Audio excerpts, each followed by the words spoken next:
ओम शांति। 20 जनवरी 2023 ईश्वरी महावाक्य ज्ञान की मुरली। मीठे बच्चे, तुम पीस स्थापन करने के निमित्त हो, इसलिए बहुत बहुत पीस यानी कि शांति में रहना है। बुद्धि में रहे कि हम बाप के एडाप्टेड बच्चे आपस में भाई बहन हैं। प्रश्न: पूरा सरेंडर किसे कहेंगे? उनकी निशानी क्या होगी? उत्तर: पूरा सरेंडर वह जिनकी बुद्धि में रहता कि हम ईश्वरीय माँ बाप से पलते हैं। बाबा, यह सब कुछ आपका है, आप हमारी पालना करते हो। भल कोई नौकरी आदि करते हैं, लेकिन बुद्धि से समझते हैं कि यह सब बाबा के लिए है। बाप को मदद करते रहते, उससे इतने बड़े यज्ञ की कारोबार चलती, सबकी पालना होती। ऐसे बच्चे भी अर्पण बुद्धि हुए। साथ साथ पद ऊंचा पाने के लिए पढ़ना और पढ़ाना भी है। शरीर निर्वाह अर्थ कर्म करते हुए बेहद के माता पिता को श्वासों श्वास याद करना है। गीत: ओम नमो शिवाय। ओम शांति। यह गीत तो है गायन, वास्तव में महिमा सारी है ऊंचे ते ऊंचे परमात्मा की, जिसको बच्चे जानते हैं और बच्चों द्वारा सारी दुनिया भी जानती है कि माता पिता हमारा वही है। अब तुम माता पिता के साथ कुटुंब में बैठे हो। श्री कृष्ण को तो माता पिता कह नहीं सकते, भल उनके साथ राधे भी हो तो भी उनको माता पिता नहीं कहेंगे, क्योंकि वह तो प्रिंस प्रिंसेज हैं। शास्त्रों में यह भूल है। अब यह बेहद का बाप तुमको सभी शास्त्रों का सार बताते हैं। भल इस समय सिर्फ तुम बच्चे सम्मुख बैठे हो, कोई बच्चे भल दूर हैं, परंतु वह भी सुन रहे हैं। वे जानते हैं कि माता पिता हमको सृष्टि के आदि मध्य अंत का राज समझा रहे हैं और सदा सुखी बनाने का रास्ता व युक्ति बता रहे हैं। यह हूबहू जैसा घर है। थोड़े बच्चे यहाँ हैं, बहुत तो बाहर हैं। यह है ब्रह्मा मुख वंशावली, नई रचना है, वह हो गई पुरानी रचना। बच्चे जानते हैं कि बाबा हमको सदा सुखी बनाने आए हैं। लौकिक माँ बाप भी बच्चों को बड़ा कर स्कूल में ले जाते हैं। यहाँ बेहद का बाप हमको पढ़ा भी रहे हैं, हमारी पालना भी कर रहे हैं। तुम बच्चों को अब एक के बिगड़ दूसरा कोई रहा ही नहीं है। माँ बाप भी समझते हैं ये हमारे बच्चे हैं। लौकिक कुटुंब होगा तो 10-15 बच्चे होंगे, 2-3 शादी की होगी। यहाँ तो यह सब बाबा के बच्चे बैठे हैं। जितने भी बच्चे पैदा करने हैं, सो यह भी ब्रह्मा मुख कमल द्वारा करने हैं। पीछे तो बच्चे पैदा करने ही नहीं हैं, सभी को वापस जाना है। यह एक ही एडाप्टेड माता निमित्त है। यह बड़ी वंडरफुल बात है। यह तो ज़रूर है, गरीब का बच्चा समझेगा कि हमारा बाप गरीब है, साहूकार का बच्चा समझेगा कि हमारा बाप साहूकार है। वह तो अनेक माँ बाप हैं, यह तो सारे जगत का एक ही माता पिता है। तुम सभी जानते हो कि हम उनके मुख से एडाप्टेड हुए हैं। यह हमारा पारलौकिक माँ बाप है। यह आते ही पुरानी सृष्टि में है, जब मनुष्य बहुत बहुत दुखी होते हैं। बच्चे जानते हैं कि हमने इस पारलौकिक माता पिता की गोद ली है। हम सब आपस में भाई बहन हैं, दूसरा कोई हमारा संबंध नहीं है। तो भाई बहन को आपस में बहुत बहुत मीठा, रॉयल, पीसफुल, नॉलेजफुल, ब्लिसफुल बनना चाहिए। जबकि तुम पीस स्थापन कर रहे हो तो तुमको भी बहुत पीस में यानी कि शांति में रहना चाहिए। बच्चों को यह तो बुद्धि में होना चाहिए कि हम पारलौकिक बाप के एडाप्टेड बच्चे हैं। परम धाम से बाप आए हैं, वह है डाडा, ग्रैंडफादर। यह दादा बड़ा भाई है। जो पूरा सरेंडर है वो समझेंगे हम ईश्वरी माँ बाप से पलते हैं। बाबा यह सब कुछ आपका है, आप हमारी पालना करते हो। जो बच्चे अर्पण होते हैं उनसे सभी की पालना होती है। भल कोई नौकरी करते हैं तो भी समझते हैं यह सब कुछ बाबा के लिए है, तो बाप को भी मदद करते रहते हैं, नहीं तो यज्ञ की कारोबार कैसे चले। राजा रानी को भी माता पिता कहते हैं, परंतु वह फिर भी जिस्मानी माता पिता हुए। राजमाता भी कहते हैं तो राजपिता भी कहते हैं। यह फिर हैं बेहद के। बच्चे जानते हैं हम माता पिता के साथ बैठे हैं। यह भी बच्चे जानते हैं कि हम जितना पढ़ेंगे और पढ़ाएंगे उतना ऊंच पद पाएंगे। साथ साथ शरीर निर्वाह अर्थ कर्म भी करना है। यह दादा भी बुजुर्ग है। शिव बाबा को कभी बूढ़ा व जवान नहीं कहेंगे, वह है ही निराकार। यह भी तुम जानते हो कि हम आत्माओं को निराकार बाप ने एडाप्ट किया है और फिर साकार में है यह ब्रह्मा। अहम आत्मा कहती है हमने बाप को अपना बनाया है। फिर नीचे आओ तो कहेंगे हम भाई बहनों ने ब्रह्मा को अपना बनाया है। शिव बाबा कहते हैं तुम ब्रह्मा द्वारा हमारे मुख वंशावली बने हो। ब्रह्मा भी कहते हैं तुम हमारे बच्चे बने हो। तुम ब्राह्मणों की बुद्धि में श्वासों श्वास यही चलेगा कि यह हमारा बाप है, वह हमारा दादा है। बाप से जास्ती दादे को याद करते हैं। वह मनुष्य तो बाप से झगड़ा आदि करके भी दादे से प्रॉपर्टी लेते हैं। तुमको भी कोशिश करके बाप से भी जास्ती दादे से वर्षा लेना है। बाबा जब पूछते हैं तो सभी कहते हैं हम नारायण को वरेंगे। कोई कोई नए आते थे, पवित्र नहीं रह सकते तो हाथ नहीं उठा सकते, कह देते माया बड़ी प्रबल है। वह तो कह भी नहीं सकते कि हम श्री नारायण को व लक्ष्मी को वरेंगे। देखो जब बाबा सम्मुख सुनाते हैं तो कितना खुशी का पारा चढ़ता है। बुद्धि को रिफ्रेश किया जाता है तो नशा चढ़ता है। फिर किसी किसी को वह नशा अस्थायी रहता है, किसी किसी में कम हो जाता है। बेहद के बाप को याद करना है, 84 जन्मों को याद करना है और चक्रवर्ती राजाई को भी याद करना है। जो मानने वाले नहीं होंगे उनको याद नहीं रहेगी। बाप दादा समझ जाते हैं कि बाबा बाबा कहते तो हैं परंतु सच सच याद करते नहीं हैं और न लक्ष्मी नारायण को वरने लायक हैं। चलन ही ऐसी है। अंतर्यामी बाप हर एक की बुद्धि को समझते हैं। यहाँ शास्त्रों की तो कोई बात ही नहीं। बाप ने आकर राजयोग सिखाया है जिसका नाम गीता रखा है। बाकी तो छोटे मोटे धर्मों वाले सब अपना अपना शास्त्र बना लेते हैं, फिर वह पढ़ते रहते हैं।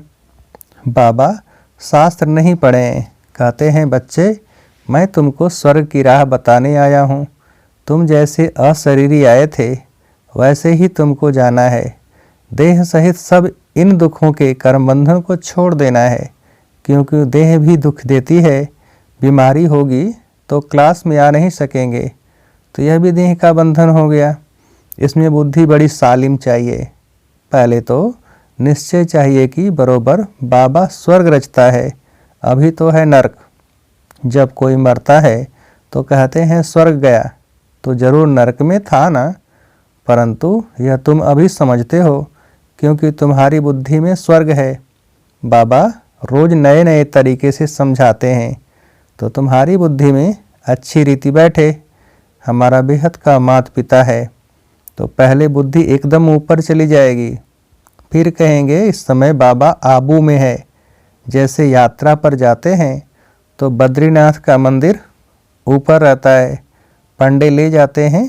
बद्रीनाथ खुद तो ले जाने के लिए नहीं आता है, मनुष्य पंडा बनते हैं।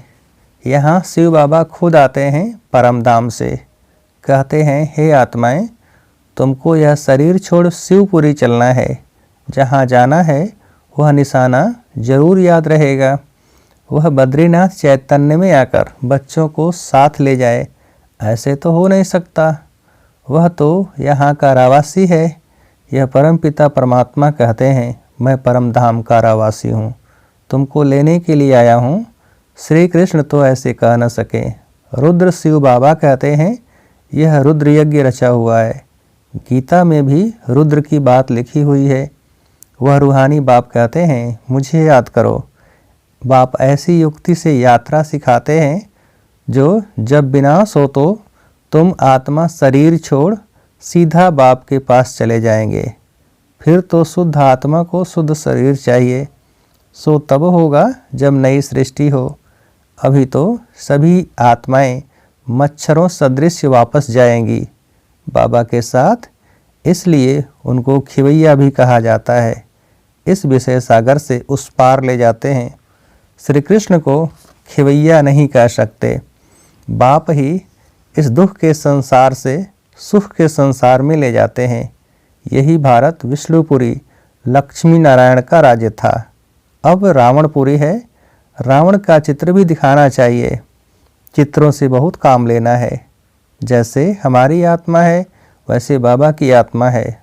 सिर्फ हम पहले अज्ञानी थे। वह ज्ञान का सागर है। अज्ञानी उसको कहा जाता है जो रचता और रचना को नहीं जानते हैं। रचता द्वारा जो रचता और रचना को जानते हैं उनको ज्ञानी कहा जाता है। यह ज्ञान तुमको यहाँ मिलता है, सतयुग में नहीं मिलता। वो लोग कहते हैं परमात्मा विश्व का मालिक है। मनुष्य उस मालिक को याद करते हैं, परंतु वास्तव में विश्व का अथवा सृष्टि का मालिक तो लक्ष्मी नारायण बनते हैं।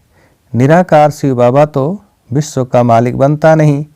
तो उन्हों से पूछना पड़े कि वह मालिक निराकार है या साकार। निराकार तो साकार सृष्टि का मालिक हो न सके। वह है ब्रह्मांड का मालिक। वही आकर पतित दुनिया को पावन बनाते हैं। खुद पावन दुनिया का मालिक नहीं बनते। उनका मालिक तो लक्ष्मी नारायण बनते हैं और बनाने वाला है बाप। यह बड़ी गुह्य बातें हैं समझने की। हम आत्मा भी जब ब्रह्म तत्व में रहती हैं तो ब्रह्मांड के मालिक हैं। जैसे राजा रानी कहेंगे हम भारत के मालिक हैं, तो प्रजा भी कहेगी हम मालिक हैं। वहाँ रहते तो है ना। वैसे बाप ब्रह्मांड का मालिक है, हम भी मालिक ही ठहरे। फिर बाबा आकर नई मनुष्य सृष्टि रचते हैं। कहते हैं मुझे इस पर राज नहीं करना है। मैं मनुष्य नहीं बनता हूँ, मैं तो यह शरीर भी लोन लेता हूँ। तुमको सृष्टि का मालिक बनाने राजयोग सिखाता हूँ। तुम जितना पुरुषार्थ करेंगे उतना पद ऊंचा पाएंगे। इसमें कमी मत करो। टीचर तो सभी को पढ़ाते हैं। अगर इम्तहान में बहुत पास होते हैं तो टीचर का भी शो होता है। फिर उनको गवर्नमेंट से लिफ्ट मिलती है। यह भी ऐसे है, जितना अच्छा पढ़ेंगे उतना अच्छा पद मिलेगा। माँ बाप भी खुश होंगे। इम्तहान में पास होते हैं तो मिठाई बांटते हैं। यहाँ तो तुम रोज़ मिठाई बांटते हो। फिर जब इम्तहान में पास हो जाते हो तो सोने के फूलों की वर्षा होती है। तुम्हारे ऊपर कोई आकाश से फूल नहीं गिरेंगे, परंतु तुम एकदम सोने के महलों के मालिक बन जाते हो। यह तो कोई की महिमा करने के लिए सोने के फूल बनाकर उन पर डालते हैं। जैसे दरभंगा का राजा बहुत साहूकार था। उनका बच्चा विलायत गया तो पार्टी दी, बहुत पैसा खर्च किया। उसने सोने के फूल बनाकर वर्षा की थी। उस पर बहुत खर्चा हो गया, बहुत नाम हुआ था। कहते थे देखो भारतवासी कैसे कैसे पैसे उड़ाते हैं। तुम तो खुद ही सोने के महलों में जाकर बैठेंगे तो तुमको कितना नशा रहना चाहिए। बाप कहते हैं सिर्फ मेरे को और चक्र को याद करो तो तुम्हारा बेड़ा पार हो जाएगा। कितना सहज है। तुम बच्चे हो चैतन्य परवाने, बाबा है चैतन्य समा। तुम कहते हो अभी हमारा राज्य स्थापन होना है। अब सच्चा बाबा आया हुआ है भक्ति का फल देने। बाबा ने खुद बतलाया है मैं कैसे आकर नए ब्राह्मणों की सृष्टि रचता हूँ। मुझे जरूर आना पड़े। तुम बच्चे जानते हो हम ब्रह्मा कुमार और कुमारियाँ हैं, शिव बाबा के पोत्रे हैं। यह फैमिली है वंडरफुल। कैसे देवी देवता धर्म का कलम लग रहा है। झाड़ में क्लियर है, नीचे तुम बैठे हो। तुम बच्चे कितने सौभाग्यशाली हो। मोस्ट बिलीवेड बाप बैठ समझाते हैं कि मैं आया हूँ तुम बच्चों को रावण की जंजीरों से छुड़ाने। रावण ने तुमको रोगी बना दिया है। अब बाप कहते हैं मुझे याद करो, अर्थात शिव बाबा को याद करो। इससे तुम्हारी ज्योति जगेगी, फिर तुम उड़ने लायक बन जाएंगे। माया ने सबके पंख तोड़ डाले हैं।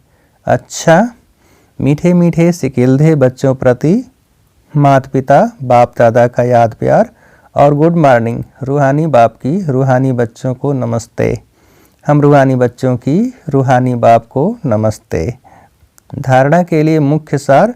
पहली पॉइंट, बुद्धि को सालिम बनाने के लिए देह में रहते देह के बंधन से न्यारा रहना है। अशरीरी बनने का अभ्यास करना है। बीमारी आदि के समय भी बाप की याद में रहना है। दूसरी पॉइंट, पारलौकिक माता पिता के बच्चे बने हैं, इसलिए बहुत बहुत मीठा, रॉयल, पीसफुल, नॉलेजफुल और ब्लिसफुल रहना है। पीस में पीस स्थापन करनी है, शांति स्थापन करनी है। वरदान, रूहानियत के साथ रमणीकता में आने वाले मर्यादा पुरुषोत्तम भव। विस्तार, कई बच्चे हंसी मजाक बहुत करते हैं और उसे ही रमणीकता समझते हैं।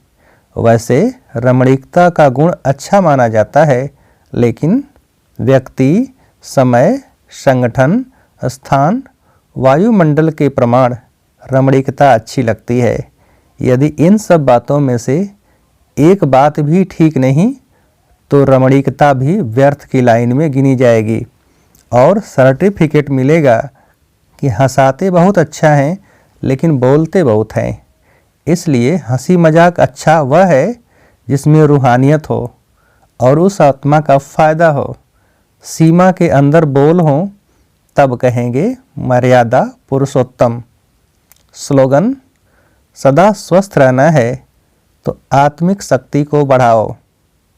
सदा स्वस्थ रहना है तो आत्मिक शक्ति को बढ़ाओ। अच्छा, ओम शांति।